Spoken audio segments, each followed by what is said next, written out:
नमस्कार. 2026 हे नवीन वर्ष मेष लग्नाच्या जातकांसाठी परिवर्तनाचे आणि अनेक महत्त्वपूर्ण संधींचे ठरणार आहे. ज्यांच्या कुंडलीत पहिल्या घरात 1 हा अंक आहे ते मेष लग्नाचे जातक आहेत. या वर्षी शनी पूर्ण वेळ तुमच्या 12व्या स्थानात मीन राशीत असून 7.5चा प्रभाव जाणवेल, जो आध्यात्मिक प्रगती आणि परदेश गमनासाठी महत्त्वाचा ठरेल. मार्च अखेरपर्यंत साधारणतः हे मार्गी आहेत 12व्या स्थानात म्हणजे मीन राशीत. तर शनी या 12व्या स्थानात असून त्यांची 3री दृष्टी 2ऱ्या स्थानावर म्हणजे धनस्थानावर, 7वी दृष्टी 6व्या स्थानावर म्हणजे रोग ऋण यांच्या स्थानावर आणि 10वी दृष्टी 9व्या स्थानावर म्हणजे भाग्यावर आहे. साधारणतः काही म्हणतील की 7.5चाही हा काळ आहे. तर ह्या सगळ्या गोष्टींचा मार्च अखेरपर्यंत काय फरक असेल, काय जाणवेल मेष लग्नाच्या लोकांना? मेष लग्नाच्या जातकांच्या 12 स्थानामधनं शनींचं भ्रमण सुरू आहे आणि संपूर्ण वर्षभर आणि 2 जून 2027 पर्यंत हे भ्रमण आहे. आणि आता सध्याच्या परिस्थितीमध्ये मीन राशीमध्ये शनी अदमासे, पूर्वा भाद्रपदा, धनिष्ठा, पूर्वा भाद्रपदा, उत्तरा भाद्रपदा आणि रेवती, म्हणजे रेवतीचे 4 चरण, उत्तरा भाद्रपदाचे 4 चरण आणि पूर्वा भाद्रपदाचे 2 चरण, असा 1 चरण, अशा तो शनींचं भ्रमण सुरू आहे. तर ते पूर्वा भाद्रपदातनं गेलेले आहेत, ते उत्तरा भाद्रपदातनं भ्रमण करता आहेत आणि उर्वरित अजून बरेच दिवस ते उत्तरा भाद्रपदात असतील आणि नंतर रेवती नक्षत्रात जातील. उत्तरा भाद्रपदा नक्षत्र शनींचं स्वतःचं नक्षत्र आहे. स्वनक्षत्रातून 12 स्थानामध्ये गुरूंच्या घरात भ्रमण आणि त्यामुळे शनींची अशी ही स्वनक्षत्रातली दृष्टी द्वितीय स्थानावरती आहे. द्वितीय स्थान हे पराक्रमाचं स्थान आहे, पण त्याचबरोबर मारक पण आहे. तिथे शुक्राचं घर आहे आणि शुक्राच्या या स्थानावरती ज्या वेळेला शनी दृष्टी करतात त्यावेळेला त्यांच्यावर शुक्रांची कृपा त्या जातकावरती तीव्र पद्धतीने होते. पण थोड्याफार प्रमाणामध्ये तिथे शुक्र हा ग्रह मेष लग्नाचा द्वितीय सप्तमेश आहे आणि दोन्ही स्थानं ही मार्केश आहे, म्हणजे द्वितीय सप्तमेश मार्केश शुक्र आहे आणि त्याच्यावरती या स्थानावरती जेव्हा ते शनींची दृष्टी येते तेव्हा तुम्हाला कुठल्याही प्रकारचा अपघात, मारकत्व राहत नाही. म्हणजे आपण ज्या वेळेला पुष्कळदा ऐकतो की एवढा मोठा ॲक्सिडेंट झाला आणि त्याला तर काहीच झालं नाही आणि त्याच्या बरोबरीचे दुसरे होते त्यांना मात्र म्हणजे खूप लागलं वगैरे किंवा मार बसला. तर अशा पद्धतीमध्ये जो जातक काहीही न लागता जो सर्वाईव्ह होतो किंवा ज्याला काही दुखापत होत नाही तो मेष लग्नाचा असेल, अलीकडच्या काळामध्ये अशी जर घटना झाली असेल तर ते आहे आणि ते म्हणजे वादातीत सत्य आहे की हे शनी जेव्हा मारक स्थानावरती पाहतात तेव्हा त्या मारकत्व जे असतं त्या स्थानाचं ते शिथिल करतात. एक तर शनींचं आता आधी आपण असं बघू की पहिलं दृष्टी म्हणजे भ्रमण जे आहे शनींचं व्ययस्थानावर आहे ते यापूर्वी मी गुरुच्या संदर्भामध्ये सांगितलं की गुरूंच्या रिलेशन्समध्ये ते आलेले येतील तेव्हा तर आध्यात्मिक उन्नती होईल. पण व्ययस्थान हे 12 स्थान आहे आणि 12 स्थानामध्ये शनी निम्मे फळ देतात. निम्मे अनुकूल फळं देतात आणि निम्मे प्रतिकूल फळं देतात. आता प्रतिकूल म्हणजे व्ययस्थान म्हणजे नुकसान, व्ययस्थान म्हणजे खर्च. आता खर्च तुमचा झाला तर त्या खर्च केल्यानंतर तुमचं नुकसानही होतं आणि तुमचा काहीतरी खरीदण्यासाठी, काहीतरी संपादन करण्यासाठी पण तुमचा खर्च होतो. त्यामुळे व्ययस्थानातील हे पहिले शनी जे आहेत त्यांची ज्या वेळेला सुखस्थानाशी म्हणजे चतुर्थ स्थानाचा जेव्हा त्यांच्याशी नवपंचमी होत आहे तेव्हा यांचा खर्च होईल आणि ते खर्च होईल जमीन संपादन करण्यासाठी किंवा कुठला तरी सुखावह काहीतरी सुख निर्माण करणारं असं जे काही असेल ते खरेदी करतील. पण शनींचा परत संबंध तिथे असल्याने ते थोडासा जे प्रतिकूलता 50% जे आहे त्याच्यामध्ये जी वस्तू ते 10 रुपयाची असेल ती त्यांना साधारणतः 15 रुपयाची म्हणजे दीडकण किमतीची घ्यावी लागेल.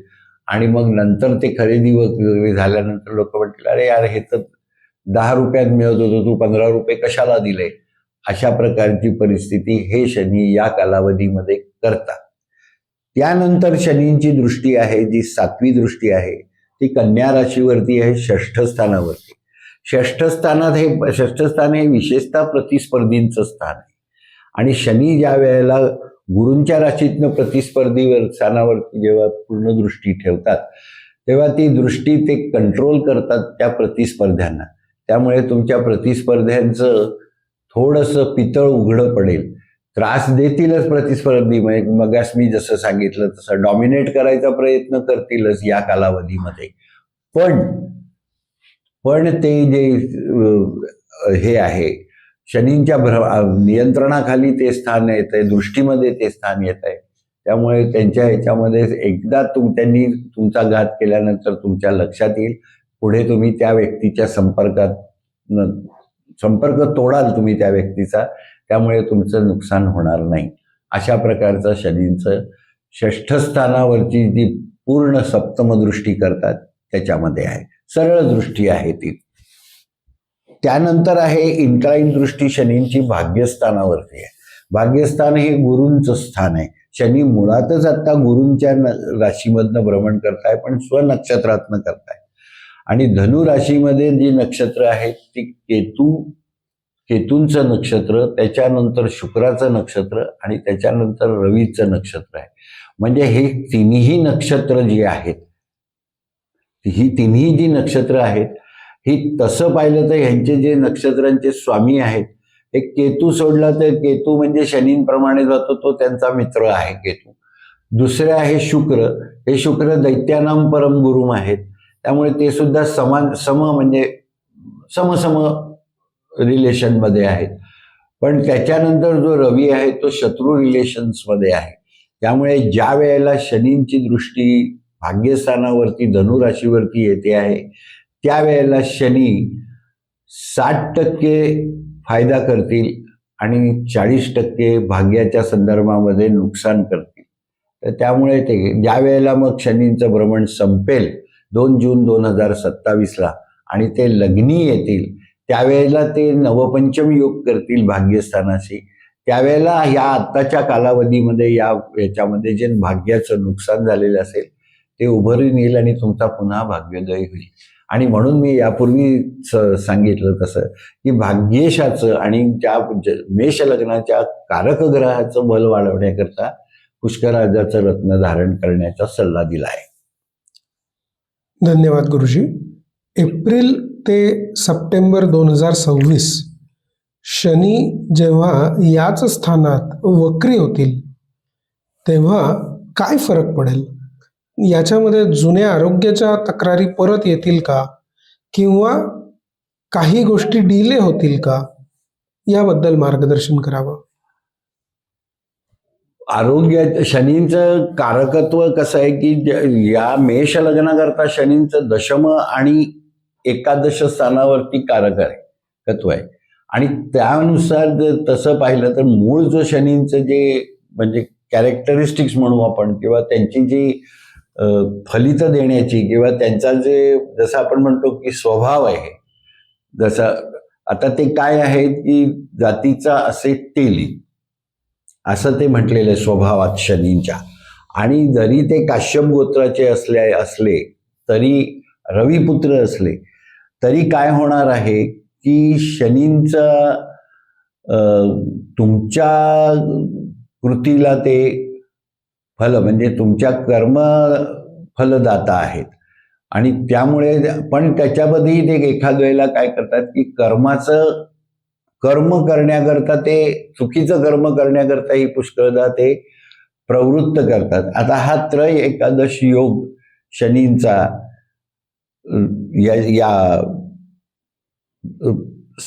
दशमस्थानाशी आणि द्वादश योग म्हणजे शनींच्या दुसरे शनी लाभस्थानाला म्हणजे ते सुद्धा अंतिमतेच्या 7.5 पर्व धरलं जातं. कुंभ राशीचं 7.5 अंतिम पर्व असल्यामुळे या वेळेला शनी कर्माच्या ह्याच्यामध्ये चांगलं कर्म करण्याची खूप प्रेरणा देतील आणि त्यामुळे त्यांचं जे काही प्रकृतीचं जे काही आधीचे सवयी असतील, अभक्षय भक्षण करणं, अपेयपान करणं वगैरे, या गोष्टींवरती ते शनी नियंत्रण आणतील आणि त्यामुळे त्या जातकाचं म्हणजे मेष लग्नाच्या या जातकाचं आरोग्य हे धोक्यात येणार नाही किंवा धोक्यात आलेलं आरोग्य ही या कालावधीमध्ये बऱ्यापैकी निर्धोक होईल आणि बऱ्यापैकी त्याच्या प्रकृतीत सुधारणा होईल. विशेषतः याच्यामध्ये असं आहे की अष्टमस्थानाशी यांचं परत नवपंचम योग आहे शनींचा आणि हा अष्टमस्थानाशी नवपंचम योग हा खूप जुना असा काही जो आजार असेल, विशेषतः लिम्सचा, स्पाईनचा आणि याच्या संदर्भामध्ये शनींच्या माध्यमातनं शस्त्रक्रिया म्हणजे शनींच्या याच्या उपस्थितीमुळे, व्ययात उपस्थितीमुळे आणि अष्टमस्थानाशी नवपंचम योगाच्या गोचरीमुळे त्यांचे ती सर्जरी होऊन तो जो काही दीर्घकाल असलेला रोग बरा होण्याचे योग आहेत. त्याच्यामध्ये काय म्हणतात त्याला आपण म्हणजे त्याच्यामध्ये त्यांना त्या रोगाचं निर्मूलन होईल आणि त्यांचे आरोग्य अबाधित राहील. इथे विशेषतः आणखीन असं मी नमूद करेन की ज्यांना अर्धांगवायूचा झटका आलेला आहे आणि त्यांचे हात वगैरे आहे, फिजिओथेरपी गेले अनेक वर्ष झाले करतायत, त्यांना सुद्धा या कालावधीमध्ये वक्री ज्या वेळेला शनींचं भ्रमण होईल त्यावेळेला त्यांना त्यांच्या त्या फिजिओथेरपी अर्धांगवायूमुळे किंवा इतर काही कारणामुळे, अपघातामुळे डिसेबल झालेले त्यांचे जे काही अवयव आहेत ते पूर्णपणे सुरळीत होतील. हा एक वक्री शनींचा फायदा आहे. वर्षाच्या शेवटी म्हणजे ऑक्टोबर 26 नंतर शनी मार्गी झाल्यावर काही फरक पडेल का? म्हणजे परदेश प्रवासाचे योग किंवा आध्यात्मिक प्रगतीसाठी मेष लग्नाच्या जातकांना ग्रहांची साथ मिळेल का? का तुम्ही आधीच असं म्हटलं होतात मार्च एंड पर्यंत जसे शनी राहतील तसेच साधारणतः ते रिझल्ट नाही, वक्री जाण्याच्या आधी जे काही त्यांचे स्थिती होती ती पुनरावृत्ती होणार आहे. म्हणजे ती पुनरावृत्ती होत असल्यामुळे शनी मार्गी झाले म्हणजे जी आधीची फलितं आहे ती होतील. पण याचा अर्थ असा नाही की हे जे वक्रीमध्ये जे काही त्यांनी फायदेशीर जी काही फळं झाली ती पण रेट्रोस्पेक्टिव्हली उलटी होतील असं नाहीये. वक्रीच्या त्या ह्याच्यामध्ये त्यांचं दॅट इज म्हणजे ते ज्याला आपण म्हणतो की ते सडन इम्पॅक्टिव्ह इफेक्ट असं त्याला म्हटलं जातं शनींचा, तो आहे, तो कधीही बदलणार नाही. आता तुम्ही जो विचारला मला की प्रश्न की परदेशात जातील का नाही, म्हणजे भ्रमणाच्या दृष्टीने आहे, पण शनी म्हणजे मेष लग्नाच्या अजून प्रारंभातच आहे. त्यामुळे थोड्याफार प्रमाणामध्ये ते परदेशवारीला किंवा या गोष्टीला, भ्रमंतीला, प्रवासाला ते थोडंसं नियंत्रण आणतील. तुम्हाला खूप प्रवास करणाऱ्या व्यक्तीला जेमतेम 1-2 वेळा महिन्यातनं किंवा या कालावधीमध्ये 2-3 वेळ त्याला दौरे करता येतील. त्याच्यापेक्षा जास्त दौरे तो परदेशवारीचे करू शकणार नाही. बहुतांशी आपण पाहिलेलं असतं की जे जातक जर मेष लग्नाचे आहेत आणि ते वारंवार जर परदेशात जात असतील या कालावधीपूर्वी, तर ते या शनींच्या मार्गी भ्रमणानंतर त्याला अटकाव येईल. सुरुवातीला मिळालेला तो फायदा वक्री जाऊन पुन्हा मार्गी झाल्यानंतर तिथे तो अटकावेल, तिथे त्यांचं बंद होईल. धन्यवाद गुरुजी. आपलेही काही प्रश्न असतील तर आपण गुरुजींना विचारू शकता कॉमेंट्समध्ये किंवा आम्हाला पाठवू शकता. धन्यवाद.